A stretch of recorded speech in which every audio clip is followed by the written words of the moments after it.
கடலூர் சந்திரசேகர் எதை சொல்கிறாரோ அதுதான் விஜய். சனியினுடைய உக்கரப்பார்வை உனக்கு அதிகமாக இருக்குது, அதனால் சனிக்கிழமை போய் மக்களை பார்த்தீங்கன்னா சனி உக்கரப்பார்வை குறைஞ்சு புதனுடைய. விஜய் அவர்கள் கிறிஸ்டியன் சொல்கிறாங்க, இதெல்லாம் அவர் நம்புவார். மனித நேயம் தான் கடவுள். விஜயை பொறுத்த வரைக்கும் 100% கடலூர் சந்திரசேகர், புஷி ஆனந்த் 2 பேரும் எதை சொல்லுகிறார்களோ அதை மட்டுமே செய்கிற எடுப்பார் கை பிள்ளையாக மாறிவிட்டார்.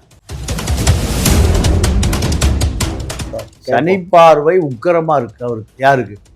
விஜய்க்கு. அவ்வளோ பேர் திட்டுறான், எதிர்கட்சி பூரா திட்டுறாரு. எடப்பாடி சூனியை வச்சிருவாரு, ஸ்டாலின் சூனியை வச்சிருவாரு. அங்கே 1 கோடி தொண்டை, இங்கே 1 கோடி தொண்டை, எல்லாமே விஜய் திட்டுறான். இப்படி தான் அரசியல்வாதி எதை சொன்னாலும் பொய்யா இருக்கும். இப்போ விஜய் சொல்றது பொய் தான் சொல்றாரு. கடலூர் ஜோசியர் சொல்லுகிறதை அப்படியே கேட்கிறார். எம்ஜிஆர் கூட வேலையான மேலே வந்து கை காமிச்சுட்டே தான் போவார்.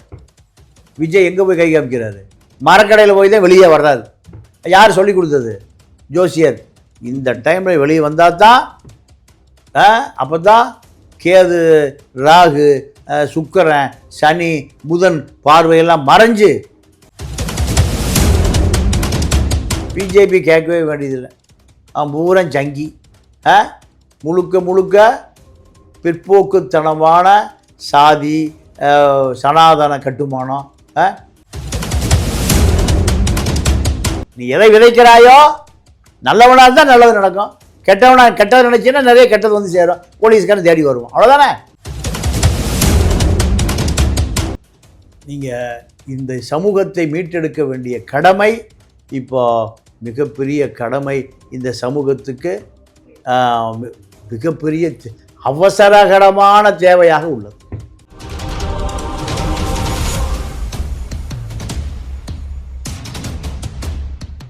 த்ரிஷாவோட விஜய் அவர்களை கனெக்ட் பண்ணி பேசுகிறாங்களே, நீங்கள் இதை எப்படி பார்க்குறீங்க? இல்லைம்மா, அதெல்லாம் உண்மை இல்லை. சங்கீதாவுக்கு ஒரு ஆண்மகனும் ஒரு பெண் குழந்தையும் இருக்குது. லைக்கா விஜயுடைய மகன் சூசன் சஞ்சய், அந்த படம் நடந்துட்டுருக்கு. படப்பிடிப்பு நடந்து கொண்டு இருக்கிறது. சங்கீதா விவாகரத்தெல்லாம் பண்ணல. இதெல்லாம் செய்தி, தவறான செய்தி. அவர் இப்போ அவருக்கு கடலூர் சந்திரசேகர் ஜோசியர் மோடியை போல ஆதி யோகி ஆதித்யநாத் போல பிரம்மச்சாரியாக இருந்தால் முதலமைச்சர் நாற்காலி மிக எளிதாக கிடைக்கும். இப்போ எல்லாமே ஜோசியத்தில் தான் நாடே ஓடுது. நீங்கள் பாருங்கள், எடப்பாடியே நிறைய கயிறு கட்டியிருக்கார், மஞ்சள் கயிறு, சிவப்பு கயிறு கட்டியிருக்கார். அப்போது ஜெயலலிதாவுக்கு நீங்கள் சட்டமன்ற உறுப்பினர்கள் அந்த பட்டியலை கொண்டு போய் காளிகாம்பா கோயிலை வச்சு பூஜை பண்ணி தான் அந்த அம்மா அறிவிக்கும். இப்படி தான் மூடநம்பிக்கை. தந்தை பெரியார் இந்த மூடநம்பிக்கை ஒழிப்பதற்கு தன்னுடைய 94 வயசு முடிஞ்சு 95 வயது வரை உழைத்தார்.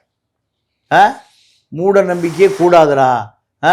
உன்னை ஒரு முதலாளி ஏமாத்துறான்னா அவனை ஆண்டவன் பார்த்துக்குவானுவான். ஆண்டவன் பார்க்க மாட்டான்டா, நீயே போய் பாடுறா. உன்னுடைய உழைப்பினுடைய கூலிக்கு உன்னுடைய வியர்வை நிலத்தில் விழுந்து காய்வதற்குள் அவனோட கூலியை வாங்கினார். அதுதான் புரட்சி. சீனாவிலையும் ரஷ்யாவிலையும் இப்படியெல்லாம் உருவாக்கிய தந்தை பெரியாருடைய மூட நம்பிக்கை ஒழிப்ப இப்போ இன்னைக்கு எப்படி இருக்குன்னா, கடலூர் சந்திரசேகர் எதை சொல்கிறாரோ அதுதான் விஜய். சனியினுடைய உக்கரப்பார்வை உனக்கு அதிகமாக இருக்குது, அதனால் சனிக்கிழமை போய் மக்களை பார்த்தீங்கன்னா சனி உக்கரப்பார்வை குறைஞ்சு புதனுடைய. விஜய் அவர்கள் கிறிஸ்டியன் சொல்கிறாங்க, இதெல்லாம் அவர் நம்புவார். நீங்கள் வேற ஏமா, அதாவதுமா இங்கே கிறித்துவன், இந்து, முஸ்லீம்லாம் இல்லை. விஜயகாந்துக்கு நிழலாக இருந்த இப்ராஹிம் ராவுத்தர் படம் ரிலீஸ் ஆகும்போது திருப்பதி மொட்டை போட்டுக்குவார். யார்? இப்ராஹிம் ராவுத்தர். அப்போ மதமெல்லாம் கிடையாது. வேளாங்கண்ணிக்கு போகிறது பூரா என்ன கிறித்துவனா போகிறான்? நாகூர் தர்காவுக்கு யார் போகிறா? நீங்கள் தமிழ்நாட்டை பொறுத்தவரை இந்து, முஸ்லீம், கிறித்துவன் இதெல்லாமே இல்லை. நீங்கள் ஒரு இந்து தாய் குழந்தைக்கு உடம்பு சரியில்லைன்னா நேரம் எங்கே எடுத்துகிட்டு போகிறா? பள்ளிவாசலில் போய் அங்கே இருக்கிற ஆலிம் சாட்டை ஓதி கயிறு கட்டிட்டு வர்றா. கடவுள் எல்லாருக்கா? பொதுவானவர். கடவுள் முஸ்லீமோ இந்துவோ எல்லாம் கிடையாது. நம்ம பிரபாரந்த ஒரு படம் எடுத்தார், இறந்து போன இல்லை இவர் பாலு மகேந்திரா, ராமர் அப்துல்லான்னு. கடவுள் எந்த மதம், அவர் என்ன மதம்னா சொன்னார்? அப்படிலாம் இல்லை. ஆக விஜய்க்கு நிறைய மூட நம்பிக்கை இருக்கு. ஒவ்வொரு எப்போ மேடையில் தோன்றணும் யார் எழுதி கொடுக்குறா? கடலூர் சந்திரசேகர் ஜோசியர் எழுதி கொடுக்குறார். சசிகலாவும் ஜெயலலிதாவும் மகாமத்தில் எத்தனை பேர் செத்து போனாங்க? இவர்களை பார்ப்பதற்காக செத்து போன பட்டியல் 100க்கு மேலே வரும். இப்படித்தான் இது மூட நம்பிக்கை பூமியா கொஞ்சம் கொஞ்சமா மாறி அரசியல்வாதிகளும் மூட நம்பிக்கையை நோக்கி தான். அரசியல்வாதிங்கிறவங்க என்ன பூமிக்குள்ள இருந்து வந்தாங்களா இல்ல ஆகாயத்துல இருந்து குதிச்சு வந்தாங்களா? நம்மள ஒருத்தர் தான், நம்மள ஒருத்தர் தாமா அரசியல்வாதிகள். அவங்க கொஞ்சம் பிழைக்க தெரிஞ்ச மனிதராயிட்டாங்க, அதுதான் அரசியல்வாதி. யாரு பிழைப்பு நல்லா நடத்துறாங்களோ அவங்க அரசியல்வாதி. பிழைக்க தெரிஞ்ச ஆன்மீகத்தை சேர்த்து கொள்வது. ஒருத்தர் பாத்தீங்கன்னா பெரியாரை வந்து எதிர்த்து பேசிட்டு இருக்காரு. இல்ல அதாவதுமா பெரியார ஒரு கொள்கைகளை சொல்லும் போதே அவர் சொல்றாரு, என்னை முட்டாள்னு சொல்லுவான் எதிர்காலத்துலங்கிறார். என்னையா நிருபர் கேட்குறான், ஆமா இல்லாத கடவுளை இல்லைன்னு இந்த ஆள் சொல்லியிருக்காயா? இப்போ இது எனக்கு இப்போதான் தெரியுமா? அன்னைக்கே தெரியுமையா? இப்படி ஒரு பெரிய படித்த சமூகம் உருவாகுன்னு சொல்றார். படித்த சமூகம் கடவுளை இல்லாத கடவுளை போய் இல்லைன்னு ஒரு சொல்லிட்டு இருந்திருக்காரியா? இப்படி அப்போ பெரியார் கேட்குறான், கடவுள் வந்தா நான் ஏற்றுக்கிறேங்கிறேன். எனக்கு முன்னாடி வர சொல்லு, அவனை முருகனை வர சொல்லு, விநாயகனை எல்லாம் வர சொல்லுங்கிறார். இப்படித்தான். ஏன்னா மனிதனுக்கு வரக்கூடிய கஷ்டங்களை அவன்தான் விஞ்ஞான ரீதியாக தீர்த்து கொள்ள வேண்டுமே தவிர நம்ம என்ன சொல்றான், கடவுள்கிட்ட பாரத்தை போட்டாடுறாங்க. எங்க கடவுள்கிட்ட? ஏண்டா கடவுளே பூட்டு வச்சிருக்க வேண்டியதா இருக்கு. திண்டுக்கல் பூட்டு பெருசா பூட்டி வச்சிருக்க வேண்டியது. இல்லைன்னா திருடி கொண்டு வித்து போடுறான். இந்த மார்வாடி பயலுக்கு பூரா இங்க இருக்கிற பல லட்சக்கணக்கான சிலைகளை எங்க யாருக்கு வித்து விட்டான்? வெளிநாடுக்கு. சாமியெல்லாம் பாஸ்போர்ட்டே இல்லாம பாரின்னு போயிடுச்சு. அப்போ இது எப்படி உன்னையும் என்னையும் காப்பாத்தான் பெரியார் சொல்றார். பெரியார் சொல்லுவது அதுதான். மனிதனை நினை கடவுளை மற.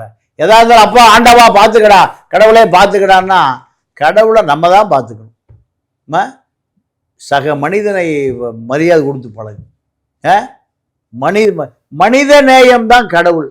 விஜயை பொறுத்த வரைக்கும் 100% கடலூர் சந்திரசேகர், புஷி ஆனந்த் 2 பேரும் எதை சொல்லுகிறார்களோ அதை மட்டுமே செய்கிற எடுப்பார் கை பிள்ளையாக மாறிவிட்டார். ஜெயலலிதாவுக்கு ஒரு சசி, விஜய்க்கு ஒரு புஷி. இதுதான் இப்போ அரசியல். உக்கரமான சனி பார்வை. இவர் சொல்ல போய் தான் அது உண்மை வெளிச்சத்துக்கு வருது. இதுவரை யாருமே எந்த ஊடகத்திலையும் பேசாத செய்தி. அதை கரெக்டா சொல்லுங்க சார். சனி பார்வை உக்கரமா இருக்கு அவருக்கு. யாருக்கு? விஜய்க்கு. அவ்வளோ பேர் திட்டுறான், எதிர்கட்சி பூரா திட்டுறாரு. எடப்பாடி சூனியை வச்சிருவாரு, ஸ்டாலின் சூனியை வச்சிருவாரு. அங்கே ஒரு கோடி தொண்டை, இங்கே ஒரு கோடி தொண்டை, எல்லாமே விஜய் திட்டுறான். இதுதான் உக்கர பார்வை, சனி பார்வை.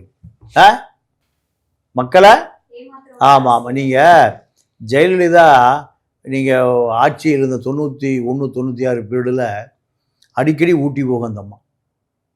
கொடநாடு வாங்கிறதுக்கு முன்பு ஊட்டியில் நலத்திட்டம், குன்னூரில் நலத்திட்டம் அப்படின்னு போகும். என்னடான்னு பார்த்தா எஸ்டேட் வாங்குறதுக்கு இடம் சுற்றி பார்க்குது.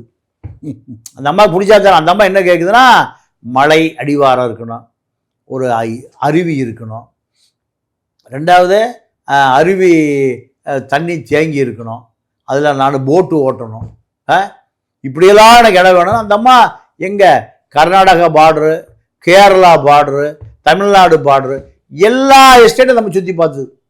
அது ஊட்டிக்கு எதுக்கு போகும்? நலத்திட்டம். அதுக்கு என்ன பேர்? நலத்திட்டம். ஒரு வாஷிங் மிஷின் கொடுக்கறது, ஒரு அயன் பாக்ஸ் கொடுக்கறது, இலவச வேட்டி சேலை. மீதி நேரம் என்ன பண்ணுறது? ஒரு 4 எஸ்டேட் தேவாரம் போய் சுற்றி பார்த்து எஸ்டேட்டை பேசி வச்சுருப்பார். கடைசியாக கிடைச்சதான் கோத்தகிரியில் கிரேக் மோர் எஸ்டேட். கடைசியாக அங்கேயே செட்டில் ஆயிடுச்சு. அது ஆனால் மக்கள் என்ன நினச்சிட்டு இருக்கிறான்? படுகர்கள் மக்களுக்கான நலத்திட்டம் ஆதிவாசி மக்களுக்கு, குறும்பு இருக்குது. இப்படி தான் அரசியல்வாதி எதை சொன்னாலும் பொய்யா இருக்கும். இப்போ விஜய் சொல்கிறது பொய் தான் சொல்றாங்க. கடலூர் ஜோசியர் சொல்லுகிறதை அப்படியே கேட்குறாரு. நீங்கள் திருச்சியில் விமானத்தை விட்டு இறங்கி அந்த கேரன் மேலே பூந்துட்டார். எம்ஜிஆர் கூட வேலை ஏற மேலே வந்து கை காமிச்சிட்டே தான் போவார். விஜய் எங்கே போய் கை காமிக்கிறாரு? மரக்கடையில் போய் தான் வெளியே வர்றாரு. யார் சொல்லி கொடுத்தது? ஜோசியர். இந்த டைமில் வெளியே வந்தால் தான் அப்போ தான் கேது, ராகு, சுக்கிரன், சனி, புதன் பார்வையெல்லாம் மறைஞ்சு அப்போ தான் புதனுடைய பார்வை உனக்கு இருக்கு. சுக்கிரன் அப்போ தான் அடிப்பான். இப்படியெல்லாம் மூட நம்பிக்கை விதைக்கக்கூடிய ஆட்களை யார் நம்புறா? மக்கள் நம்புறாங்க. மக்கள் நம்பலை, அரசியல்வாதி நம்புறான். மக்களை ஏமாற்றணும். அதனுடைய விளைவு தான் விஜய் இந்த நேரத்தில் ஆரம்பிக்க இந்த நேரத்தில் முடிச்சிருக்கு. இப்படி யார்? ஜெயலலிதாவும் இதே தான். ஜெயலலிதா நிறைய ஜோசியத்தை நம்பும், சசிகலா ஜோசியத்தை நம்பும். இதுதான் தமிழ்நாட்டு அரசியல்.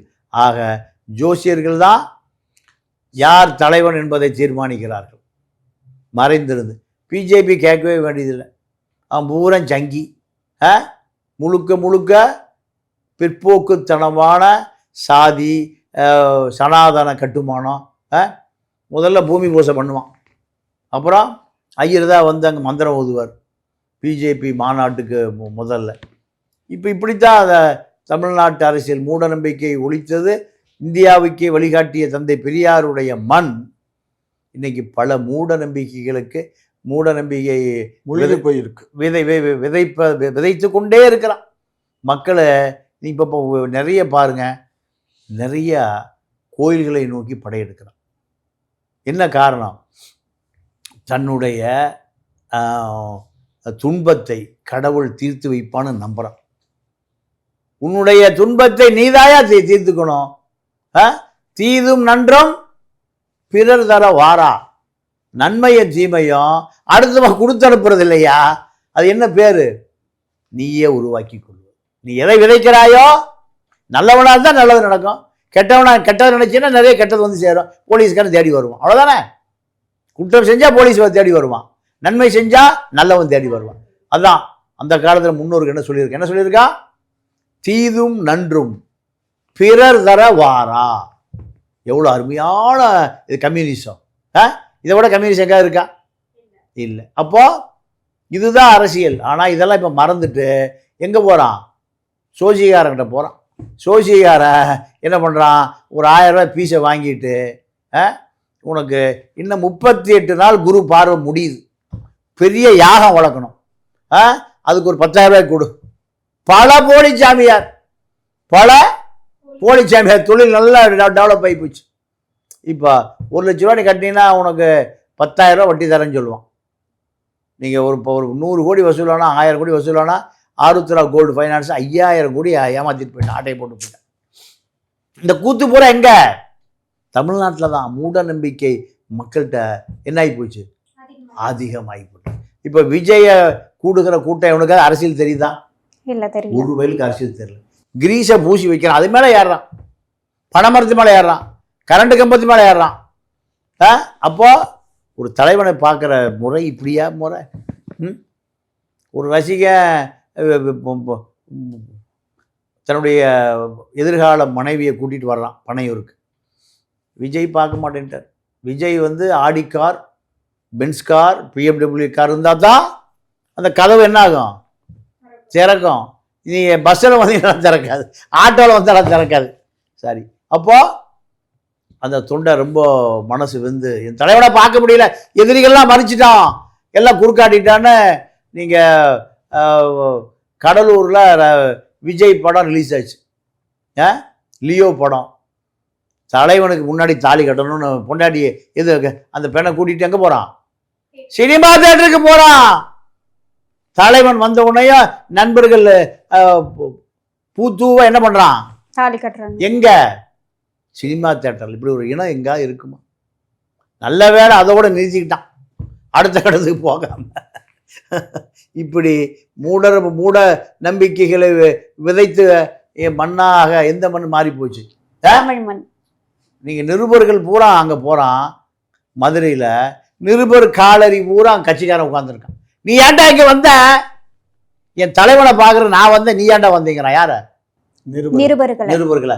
ஒரு NDTV நிருபர், அவர் டெல்லி செய்தி வாசிக்கிறவர், ஹிந்தி இங்கிலீஷ்லாம் பேசக்கூடியவர். இவன் துண்டை அவர் தோளில் போட்டு பார்த்தீங்களா அதை? ஏன்னா இந்த துண்டை போட்டு தாண்டா நீ இன்டர்வியூ கொடுக்கணுங்கிறான். அந்த துண்டை எடுத்து போடுறான். அப்போது பல பெண் நிருபர்கள் மானபங்கப்படுத்தப்பட்டிருக்கு. இதெல்லாம் செய்தி வரல. ஒரு ஆங்கில பெண் நிருபர் நான் விசாரித்தேன், அந்த ரசிகர்களால். அப்போ அவரோட ரசிகர்களுக்கு எது சொல்லிக் கொடுக்கல? அரசியல் சொல்லிக் கொடுக்கல, ஒழுக்கத்தை சொல்லிக் கொடுக்கல, தர்மத்தை சொல்லிக் கொடுக்கல. அப்போ என்ன நடக்குது? ஏறுறான், கம்பி மேலே ஏறுறான், மரத்து மேலே ஏறுறான், பணம் மரம். இப்படியாக இந்த அரசியல் திரைப்படமாக மாறி ஒழுக்கம் இல்லாமல் ரஜினியும் இசைஞானி இளையராஜாவும் எப்படி இந்த இளைஞர்களுக்கு வழிகாட்டுறாங்கன்னு பாருங்க. இதெல்லாம் நீங்கள் இந்த சமூகத்தை மீட்டெடுக்க வேண்டிய கடமை இப்போ மிகப்பெரிய கடமை இந்த சமூகத்துக்கு மிகப்பெரிய அவசரகரமான தேவையாக உள்ளது. உங்களோட நேரத்தை ஒதுக்கி பல்வேறு கேள்விக்கு விளக்கம் அளிச்சிருக்கீங்க, அதற்கு நன்றி. நன்றி.